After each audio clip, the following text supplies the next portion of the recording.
you point to some aspect of society right now, which is very, very sad, which is this distension and morbidity that, for the last 15, 20 years of many people's lives, we're essentially limping through life, managing chronic diseases with cocktails of pharmaceuticals that never really address root cause and just sort of mask symptoms for a little bit of time, et cetera.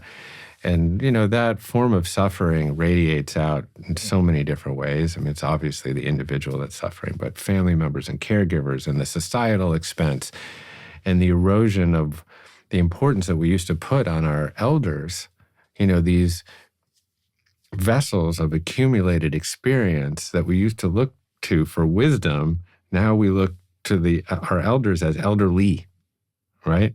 And they're often a nuisance, and we just ship them off, whatever. We'd never do that with Confucius or Lao Tzu.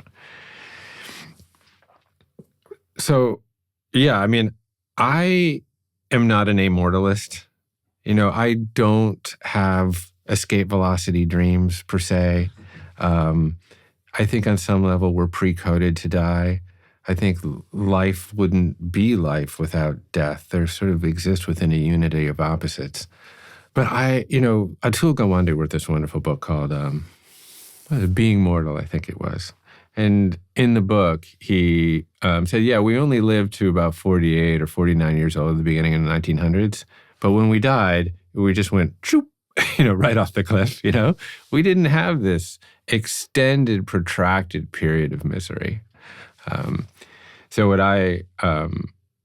my dream, and,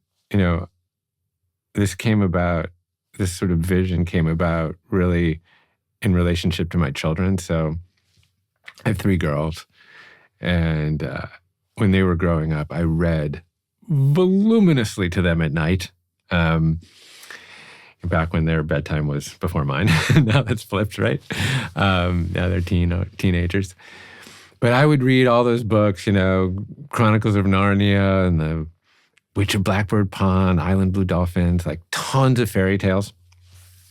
And the fairy tales would always generally include some scullery maid that got 3 wishes at the end, whatever. So one night I was reading to Micah, she's my littlest one, and she couldn't go to sleep. So she finally stopped me and said, "Hey, Daddy, if you had one wish, if you were a prince, what would your wish be?" And of course, at that juncture, I was like, I wish you'd just go to fucking sleep. And she was she's a very little, tiny creature, but she had a very heavy arm, and she would always slap it over me like a parole officer or something. So I could never, I'd always skirt to the edge of the bed, and she's like, "I'm not asleep yet." So I was like, okay, well, let me think about it. So I meditated on that question, and then a couple nights later, I rotated back to Micah, and after reading to the other girls, and I said, "Hey, Micah, I think I have an answer to your question." She's like, "Oh, okay. Well, Daddy, what would be your one wish?" And so I said, "Okay, Micah, so a long time from now, okay, in the year 2088, I'll be 117, and your mom, you know how I fancy older women, she's going to be 118, right?" And that will be the year that we celebrate 100 years together. And it's not unfathomable. 37 years under our belt at this point. We were together when we were 17 and 18 years old.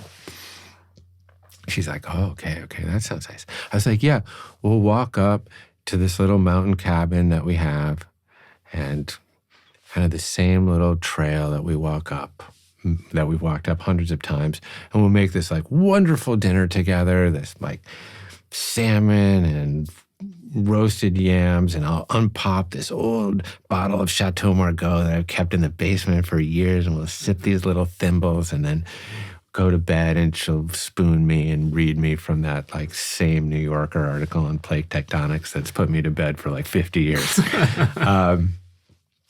And she'll sense my little, parasympathetic slumber breath and, turn off the light.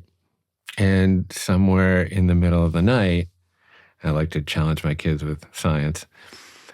Around 3 a.m., the mitochondria in my cardiac cells and my neurons and the mitochondria in your mommy's cardiac cells and neurons will emit one last plume of carbon dioxide out of their energy-producing chimneys.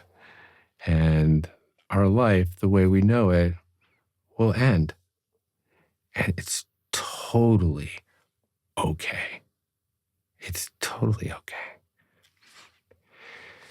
It's actually sort of emotional to talk about it, but, and, she was like 5 or 6. And because she was so close to source on some level, she didn't find that wish remotely morbid. She just gave me a big hug. So I hope you get your wish, Daddy. And so that, I think, encapsulates the dream that I have for my own health span and lifespan. And the one, that sounds obviously a little Pollyanna, right? A little maudlin, that death should be so empty of pain and decrepitude and cognitive decline. But it's also just as ridiculous that death should be this like inexorable march of bedpans and statins and insulin and worse, And I do believe that kind of health span is available to most people. Because in this day and age, we're largely choosing the way we die. And with very, very little thoughtfulness. I mean, if you had asked a denizen of 1900, or if you had told them, okay, in 25 years, there'll be no smallpox, no death from cholera or typhoid, very little death from tuberculosis, whatever, and very little death from infection, they would have thought, oh my God, the human race is winning, right? You figured it out. That's nirvana. Fast forward 125 years, and, our average lifespan is actually decreasing. But the time that we're spent alive is becoming increasingly miserable. We are dying not from communicable diseases. We are dying from chronic diseases, heart disease, diabetes, Alzheimer's, dementia, and other neurodegenerative diseases, cancer. And in many respects, these infirmities of modernity are preventable and in some cases reversible. And so this is my great dream, not just for my own life, but for humankind, that we can live these full, vibrant, efflorescent lives, that becoming old is actually a wonderful experience, the way that it actually should be. That you can feel that you are this accumulation of beautiful and treacherous experiences that then you can shed light on life for your future generations. And that is why I'm so committed right now, at this place in my life, to amplifying the protocols, if you will, but the ways of living that can instantiate that kind of full and vibrant life.